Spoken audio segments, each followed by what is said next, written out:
Okay, so welcome to the Letting Go guide. I want to give you a simple step-by-step process for you to let go. Maybe you've read Letting Go by David Hawkins, and there's always one big mistake that people make, the most common mistake that people make that really prevents them from feeling the benefits of this, actually feeling the physiological change in their body, in their thoughts, and they're still uptight, they're still tense, they're still holding on, and they're still trying to let go.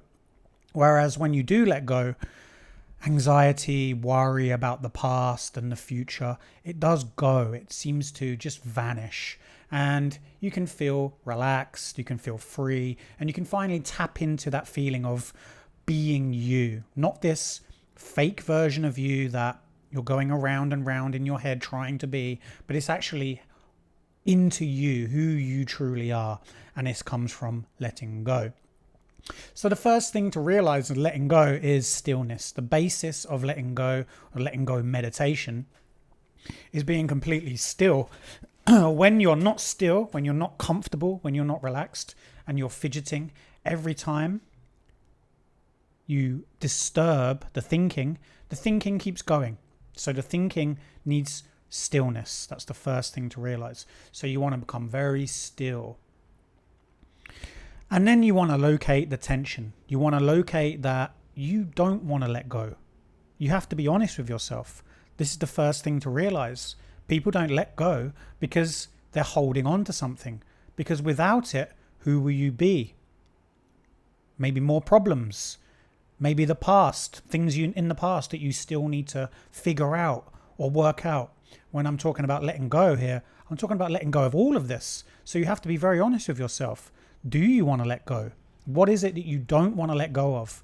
And this will just be a feeling in the solar plexus, probably in the body. And maybe if you can't feel it, that's okay, no problem. Just sit still, like I said, one breath, and notice the tension.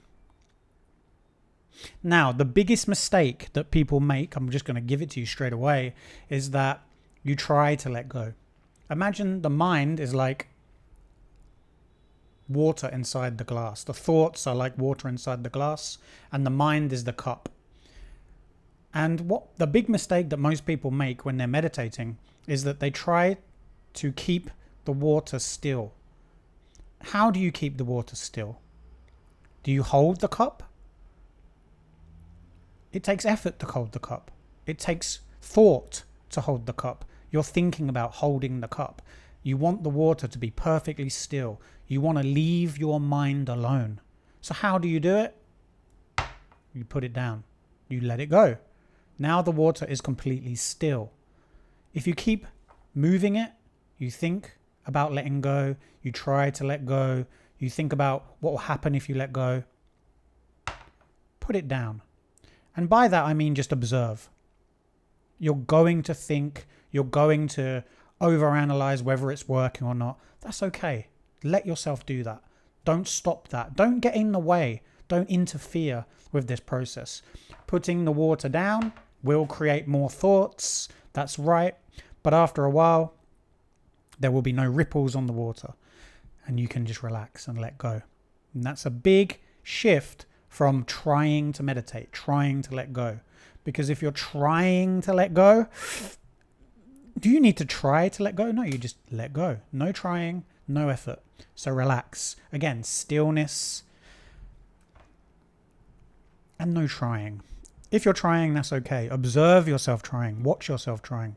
And then that leads me nicely to the next point. Have you ever had the boss from hell?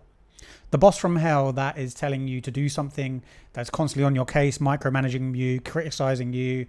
There's always a standard that you feel you have to live up to. Well, you do have a boss from hell. You probably have one right now. The boss from hell is you, is your emotions, and it's your thoughts. That's the boss from hell. So don't get involved with the boss from hell. Notice that this is constantly trying to control you. You don't have responsibility to this boss. You don't have to oblige to the boss. He is not your boss. You are the boss. The boss from hell will eventually leave you alone. So don't get involved with the boss from hell. Your thoughts, your emotions. You are just a visitor. You're just a visitor to somebody's house. If you go to somebody's house, or you go to you go to a restaurant, you don't have to clean up. You don't have to serve the tables. You're a visitor. You're a customer. You're just a passenger. And you're a passenger to yourself. You're a passenger to your body. And it's an interesting analogy, but this takes off a lot of pressure to do anything, to be anybody, because that's the boss from hell. The boss from hell is constantly telling you, got to do like this, got to do it like that. Okay, so that's the next step. So then add that to this realization, add that to this meditation. Again, stillness. You want to do it after this video. So just sit somewhere, maybe 5 minutes, 10 minutes. Again, you don't want to be your own boss from hell. You've got to do it like this. If you do it badly, you're going to be messing it up. Just pay attention to that. You are the visitor. You are the awareness behind the boss from hell. Just pay attention. And you'll notice that he'll leave you alone, or she'll leave you alone. Take a deep breath. Focus on your breath. Let gravity do its work. There's nothing to achieve. There's nothing to do except just be. You're not doing a meditation and you're not trying to let go. Again, that's the mistake. How do I let go? You don't try to let go. The paradox of letting go is that when you stop trying to let go, you let go.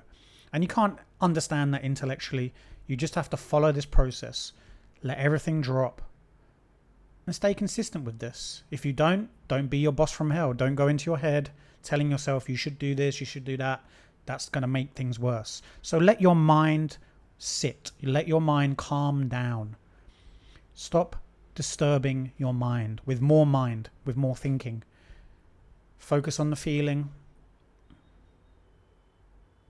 And there are more layers to this. There's more ways to look at this. Again, how much, when you acknowledge that you don't want to let go, okay, I don't want to let go, but I'm okay with not letting go. Maybe you're unhappy. Maybe there's anger. Maybe there's sadness. Can you be okay with the sadness? The resistance to the sadness is clinging to the sadness, clinging to the unhappiness. Maybe in your life right now, there's a situation that you don't want to go through. You don't accept it. You can't let go. You accept that you can't accept. Maybe you can't let go. You can't let go. I can't let go. Okay. I can't let go. I accept that I can't let go. What if you accept that you can't accept? You keep going until you find that nice place where nothing has to happen. You're just here watching this video. So practice this. Sit, comment below if this has been helpful. If you want to speak to me more about letting go and how to follow these steps and the power of this, what you actually experience in your life, then book a call with me. Go to the link below. Anyway, that's been Letting Go Guide. Very simple. Doesn't have to be very complicated. 10 minutes is enough. Do this daily. Do this in the morning. And then just pay attention. Again, you are the visitor. You are the passenger to you. You are not your mind. You're not your emotions. So I hope that helps. Subscribe to the channel and see you in the next video. Goodbye.